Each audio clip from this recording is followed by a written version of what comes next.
আসসালামু আলাইকুম। সকলকে আমন্ত্রণ আনন্দ টিভি সংবাদে। আপনাদের সঙ্গে আছি আমি শারমিন মনির।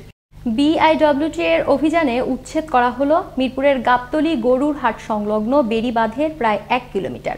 অভিযান পরিচালনা করেন বিআইডব্লিউটি এর যুগ্ম পরিচালক গুলজার আলী এবং এক্সিকিউটিভ ম্যাজিস্ট্রেট জামিল মাহবুব।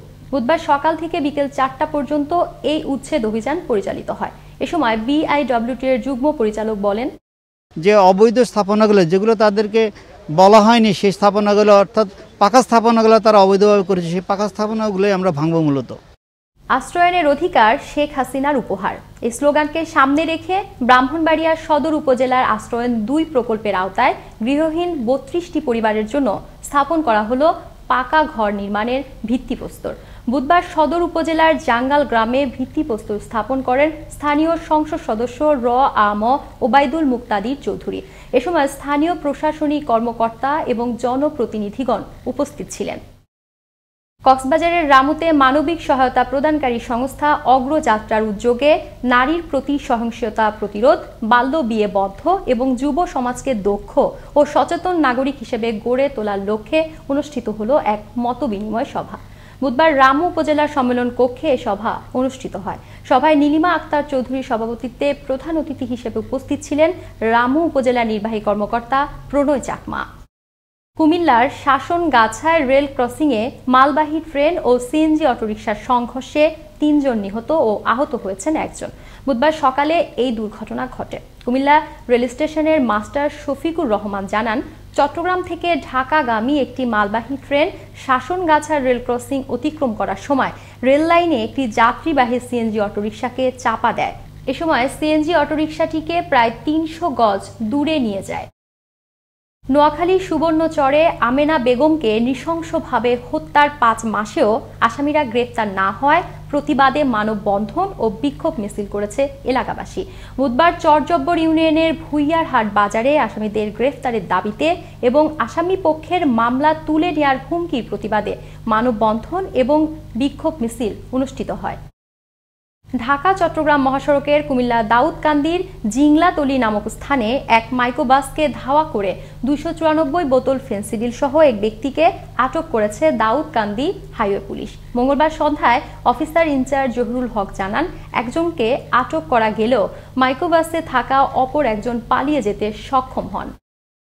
শেখ হাসিনার উদ্যোগ ঘরে ঘরে বিদ্যুৎ। প্রধানমন্ত্রীর এমন অঙ্গীকার বাস্তবায়নের জন্য মুজিব শতবর্ষে দুর্গম চরাঞ্চলে 80 বছরের অপেক্ষার অবসান ঘটিয়ে সাবমেরিন কেবলের মাধ্যমে বিদ্যুৎ সংযোগ প্রদান করা হয়েছে বলে জানিয়েছেন পানি সম্পদ উপমন্ত্রী এ.কে.এম. এনামুল হক শামীম। মঙ্গলবার শরীয়তপুরের কাঁচিকাটা বাজারে বিদ্যুৎ উদ্বোধন শেষে সুধী সমাবেশে প্রধান অতিথির বক্তব্যে তিনি এসব কথা বলেন। এবার কৃষি সংবাদ।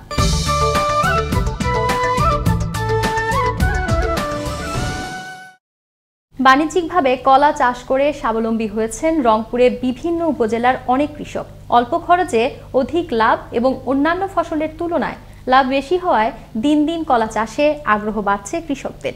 এবারে রংপুর জেলার বিভিন্ন জাতের কলার বাম্পার ফলন হয়েছে।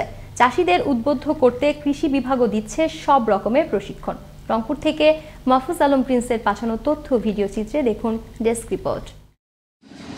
রংপুর জেলায় এবারে প্রায় 1500 হেক্টর জমিতে বিভিন্ন জাতের কলা চাষ হয়েছে। অন্যান্য ফসলের তুলনায় কলা চাষে খরচ কম, লাভ বেশি, তাই কৃষকরা দিন দিন কলা চাষে ঝুঁকে পড়েছেন। জেলার পীরগঞ্জ, মিঠাপুকুর, পীরগাছা, কাউনিয়া, বদরগঞ্জ সহ 8টি উপজেলায় উল্লেখযোগ্য হারে কলা চাষ হয়েছে। মেহেরসাগর, মালভোগ, চিনিচম্পা, রঙিন, মেহেরসাগর সহ বিভিন্ন উন্নত জাতের কলার বাম্পার ফলন হয়েছে এসব এলাকায়। বন্যা, অতিবৃষ্টি আর করোনায় গত বছরের চাষ ও পরিবহন সমস্যার কারণে ক্ষতি হলেও এবার কলার দাম বেশি হয় লাভবান কৃষকরা।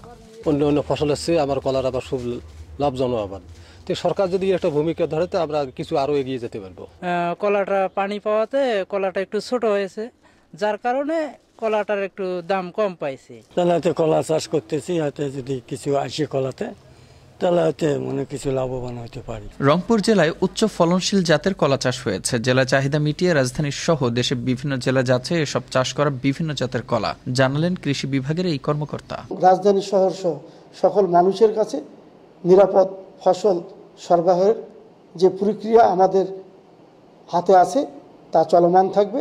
রংপুরকে একসময় বলা হতো মঙ্গাপীড়িত এলাকা, কিন্তু সরকারের বিভিন্ন পদক্ষেপে সে অবস্থার হয়েছে উন্নতি। এবছর জেলায় 1500 হেক্টর জমিতে হয়েছে কলা চাষ। সরকারি সুযোগ সুবিধা পেলে এসব অঞ্চলে কলা চাষের পরিমাণ আরও বৃদ্ধি পাবে। চাষিরা লাভবান হওয়ার পাশাপাশি লক্ষ্যমাত্রা ছাড়িয়ে যাবে বলে প্রত্যাশা সংশ্লিষ্টদের। মুস্তফা কামাল তোহা, আনন্দ টিভি, ন্যাশনাল ডেস্ক। এবার আবহাওয়া সংবাদ। বুধবার দেশের 5টি অঞ্চলের উপর দিয়ে বইছে মাঝারি থেকে মৃদু শৈত্যপ্রবাহ। দেশে আজ সর্বনিম্ন তাপমাত্রা রেকর্ড করা হয় শ্রীমঙ্গলে 7.4 ডিগ্রি সেলসিয়াস। বুধবার আবহাওয়া অধিদপ্তরের এসব তথ্য জানায়। শৈত্যপ্রবাহের পূর্বাভাসে বলা হয়, দিনাজপুর, পঞ্চগড়, যশোর, চুয়াডাঙ্গা এবং শ্রীমঙ্গল অঞ্চল সমূহের উপর দিয়ে মৃদু শৈত্যপ্রবাহ বয়ে যাচ্ছে এবং তা অব্যাহত থাকতে পারে। এই ছিল এখনকার মতো। আনন্দ টিভি সংবাদ দেখুন প্রতিদিন বিকেল 5টা30 এবং রাত 9টা30। করোনা থেকে আপনি এবং আপনার পরিবারকে সুরক্ষিত রাখতে স্বাস্থ্যবিধি মেনে চলুন। আনন্দ টিভির সঙ্গে থাকার জন্য সকলকে ধন্যবাদ।